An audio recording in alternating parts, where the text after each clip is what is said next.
സത്യം നിങ്ങളെ രണ്ടുപേരെ നാവിന്ന് കേൾക്കണം. അതിനുവേണ്ടി മാത്രമാ. ഇവരിവിടുന്ന് ഇറങ്ങുന്ന തന്നെ പഞ്ചരത്നത്തിൽ എന്ത് കുഴപ്പമുണ്ടാക്കണം ആലോചിച്ച. ഓ, അപ്പോ നീ ആ അച്ഛനും അമ്മയ്ക്ക് ഉപദേശങ്ങളെല്ലാം ഓതി കൊടുക്കുന്നതല്ലേ? അതേടാ, ഇവൻ പറഞ്ഞിട്ട് തന്നെയാ ഞങ്ങൾ വിവരങ്ങളൊക്കെ അറിയുന്നത്. ഓ, അത് ശരി. കെട്ടാൻ പോകുന്ന പെണ്ണ് പൊടിപ്പും തൊങ്ങലും ഒക്കെ വെച്ച് വിളിച്ചു പറഞ്ഞു കാണുമല്ലേ? അതെ, നിങ്ങൾ വിഷയം മാറ്റിക്കൊണ്ട് പോകണ്ട. ഞാൻ ചോദിച്ചതിന് ഉത്തരം പറ. അത് പറയാനെന്തിരിക്കുന്നു? പഞ്ചരത്നത്തിലേക്ക് തന്നെയാ പോയത്. പോലീസിനെ കൊണ്ടല്ലേ? വേണ്ടി വന്ന പട്ടാളത്തിനെയും കൊണ്ടുപോകും. അതൊന്നും നീ ചോദ്യം ചെയ്യണ്ട. ദേ, കല്യാണം മുടക്കാനാണ് ഉദ്ദേശമെങ്കിൽ അത് ഞാൻ സമ്മതിക്കില്ല.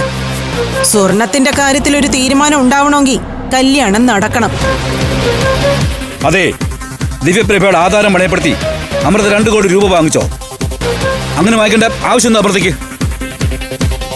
അല്ലെങ്കിൽ തന്നെ കൊടുക്കാൻ നിന്നെ എവിടുന്ന കാശ്? ഇങ്ങനെ എല്ലാ ചോദ്യങ്ങളും കൂടെ ഒരുമിച്ച് ചോദിച്ച ഉത്തരം പറയാൻ ബുദ്ധിമുട്ടുണ്ട്. ബുദ്ധിമുട്ടുണ്ടെങ്കിലും പറയണം. പറയടി, ആ കാര്യത്തിനാണോ അമൃത ഇവിടെ വന്നത്? അതെ, എന്റെ കയ്യിന്ന് 2 കോടി രൂപ അവള് വാങ്ങിച്ചു. ആധാരം പണയം തന്നിട്ടുമുണ്ട്. ഇത്രയും പറഞ്ഞ പോരെ? അച്ഛാ, ഇത് കള്ളത്തിനാണ് അച്ഛാ. മനഃപൂർവ്വം ചതിക്കുന്നതാ. ആണെങ്കിൽ നിനക്ക് എന്ത് ചെയ്യാൻ പറ്റും? എനിക്ക് ചെയ്യാൻ പറ്റും. എന്റെ അനിയത്തിയുള്ള മക്കളാ പഞ്ചരത്നത്തിലുള്ളത്. അവരെ ചതിച്ചിട്ട്, അവരെ ദ്രോഹിച്ചിട്ട് ഈ വീട്ടിൽ കഴിയാന്ന് നീ കരുതണ്ട. കേട്ടില്ലേ സുമേഷേ?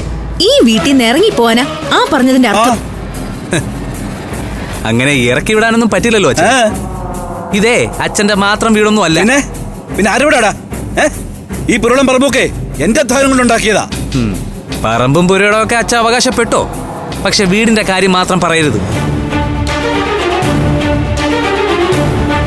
ഞാൻ ഗൾഫിലേക്ക് പോകുമ്പോ കഴുക്കോല് വരെ ചെതലഴിച്ച ഓടിട്ട വീടായിരുന്നു ഇത്.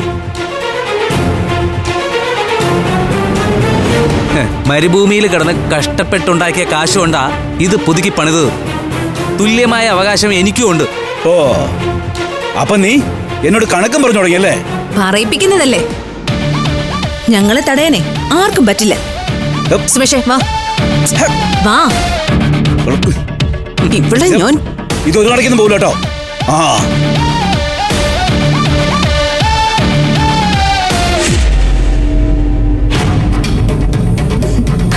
വാ സുമേഷേ,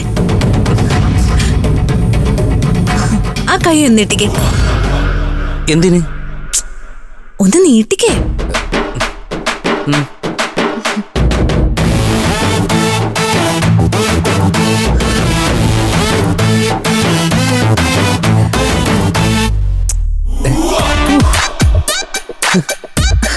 ഇത് എന്റെ സമ്മാനം.